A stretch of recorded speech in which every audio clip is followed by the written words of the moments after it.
Hello and welcome to all the participants of the 18th International Conference on Environmental, Cultural, Economic and Social Sustainability. I am very glad and very excited that I have the ability to present our work on the Sustainability Mindset Indicator to this group, and I want to thank you for watching my recording also on behalf of my co-researcher Isabel Wimanotsky. What our agenda is today is that I first want to tell you what we'll be doing here. The what is the background of the sustainability mindset framework, and of course, the introduction to the tool, the indicator. What is it? The question is, of course, why do we do this? Why are we, or why have we, with research that goes back more than 15 years, developed this mindset framework, and specifically very recently the indicator? And the reason is that there is an increasing awareness that in order to move change towards sustainability, in order to advance and to accelerate it, we need to address also the mindset. It's not sufficient to generate factual knowledge, but we also need to look at how people actually feel, and how emotional aspects and more systemic aspects, as we will see, evaporate for the individual in order to really accomplish this change. And I will accomplish that, namely explaining the background and learning about the sustainability mindset by going back into original research that led to this conclusion that we need a change of mindset. And I will give you an opportunity to experience a demonstration of the indicator.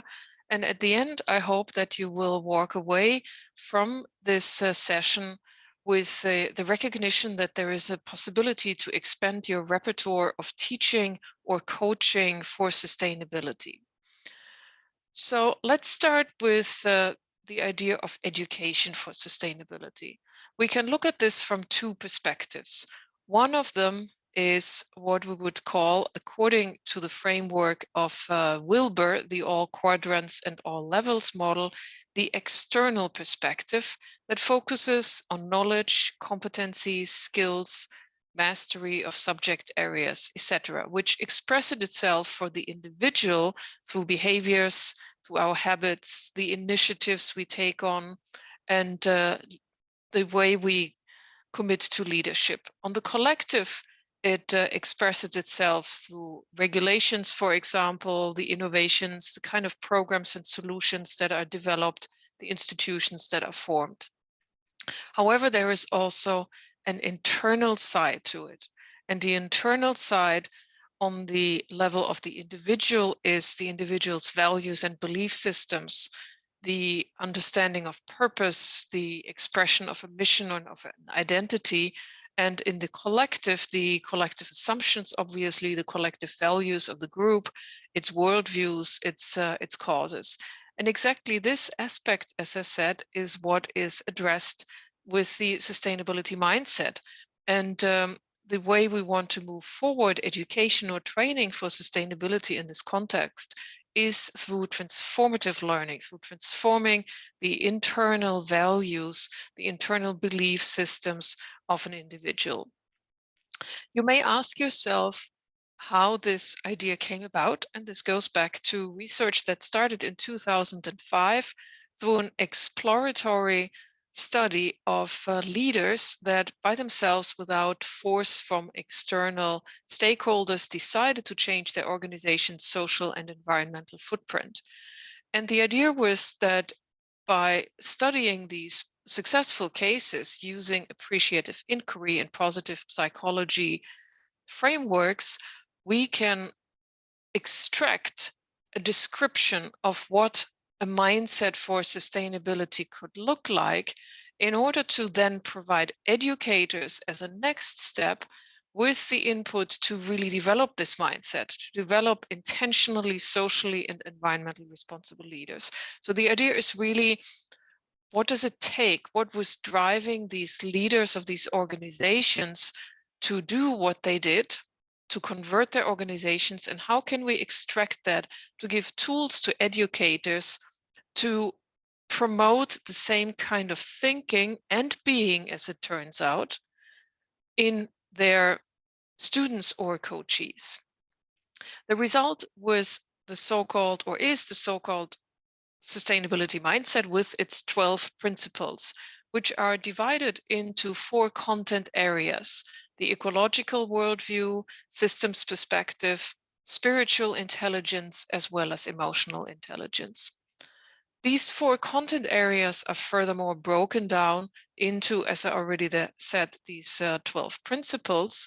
And these are, first of all, literacy, so understanding of the interaction between humans and their natural environment, as well as the notion of my contribution. What are my impacts environmentally as well as socially, and specifically the negative impacts my sometimes even unintentional behaviors have in this situation.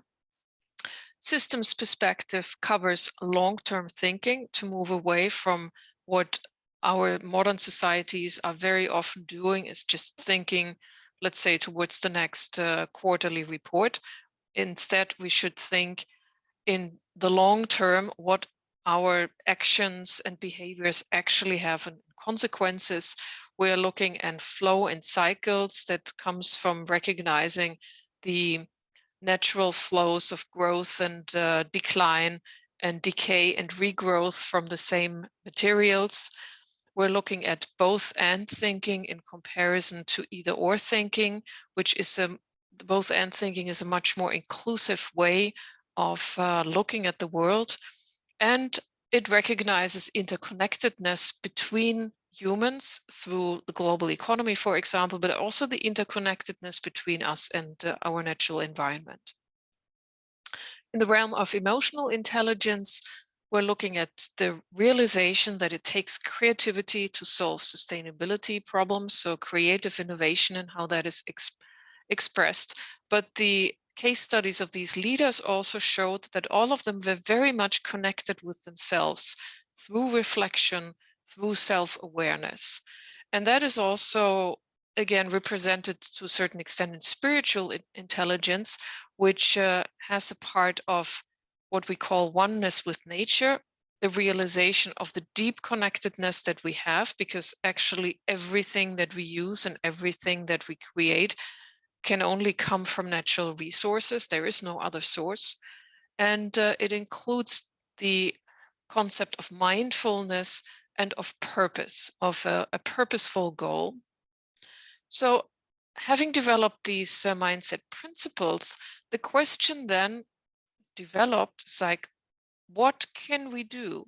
How can we guide individuals towards this development of the sustainability mindset, and what can we do in order to help educators to guide the individuals?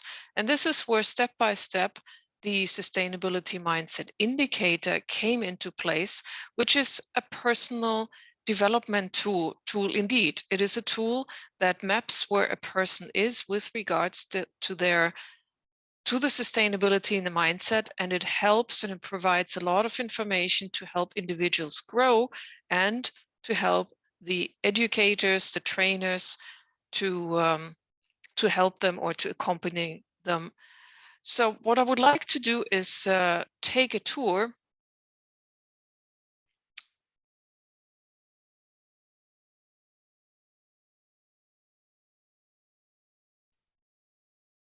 and I apologize. I will do a new share here, and I was for a moment startled by something. And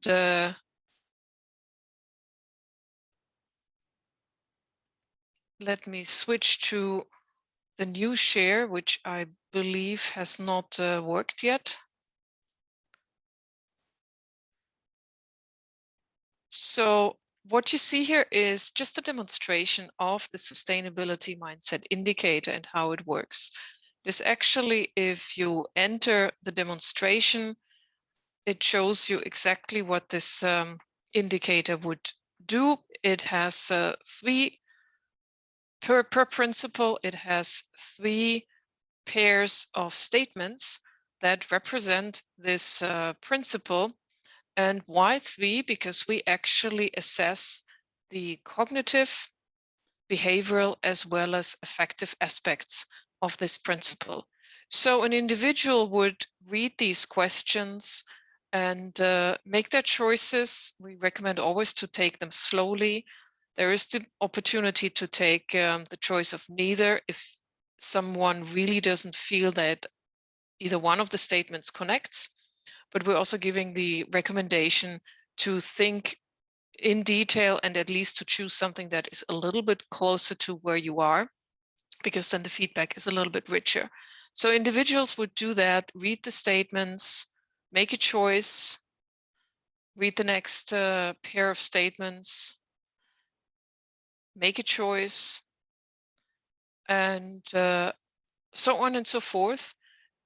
And in our demonstration, we have a flavor of how the individual report that is coming out of this exercise is going to look like. First of all, you're going to learn what was really assessed here. So in this case, it was, as you can see on the top, how we think about and deal with ambiguity, with paradoxes, how we recognize diversity. So we're actually assessing the both and principle here.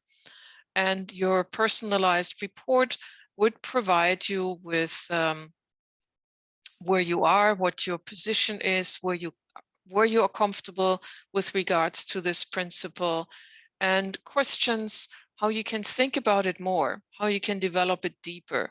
So a short explanation of the actual principle is also included, and then some suggestions. You could try this, you could reflect upon that.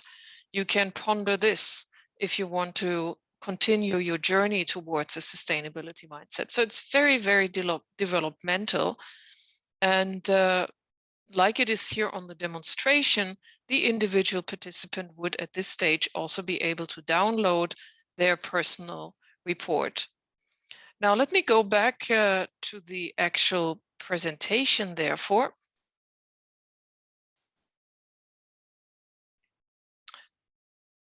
So we learned that the individual will receive this report, and I want to show you some more details about this report. Because besides the text that you saw in the demonstration, the report actually contains a lot of graphics that help you to understand your sustainability mindset profile.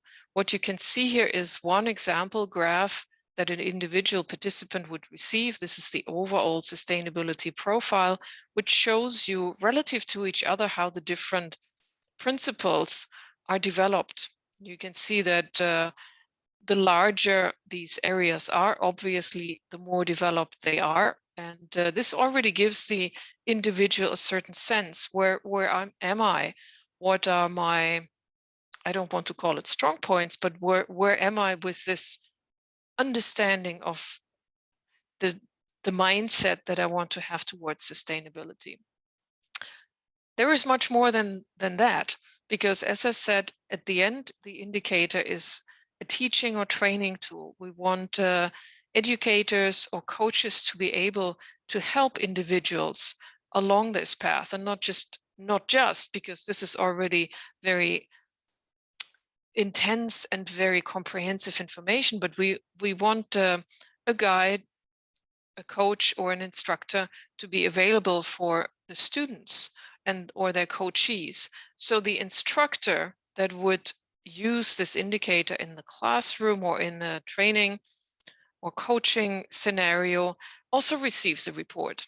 And we call this the aggregate report because it summarizes the data across all of the participants without disclosing personal information. So the instructor receives a snapshot of where the group stands.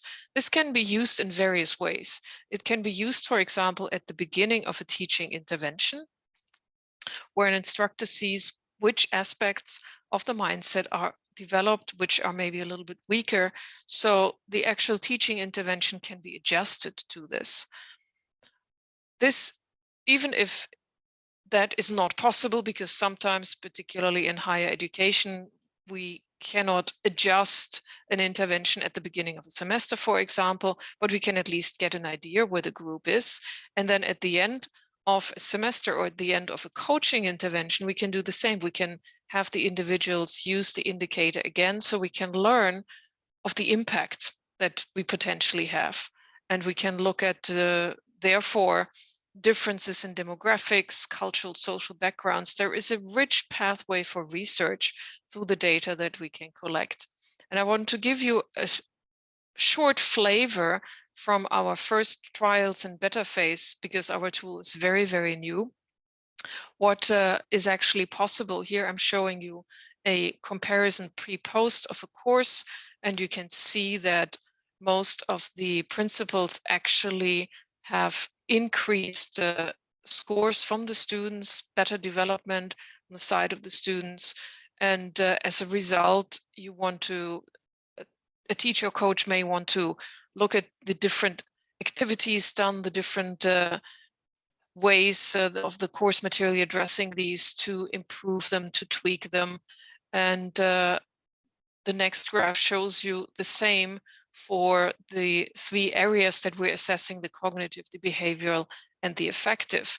Now, as you probably saw on the previous slide, there were some aspects that actually decreased, and I would like to address that very briefly because we have had some reflections with students that indicate that this could be the case because students actually learned throughout the teaching intervention that their understanding of this principle is much less than they thought, and that they would like to learn more about it. At the end, as I said, I would like you to see that this is a very rich resource for teaching, for research. There are actually many, many more resources out there that are available. There is also in development a workbook for instructors or for coaches to use specifically to the situation of their students. And we're always available to help you with more information. And we hope that this really becomes that rich tool for teaching and this wonderful tool for research into sustainability. And with this, I would like to thank you for your attention. And I hope that I will be able to interact with you a lot during this conference and after. And I'm wishing you a very good conference.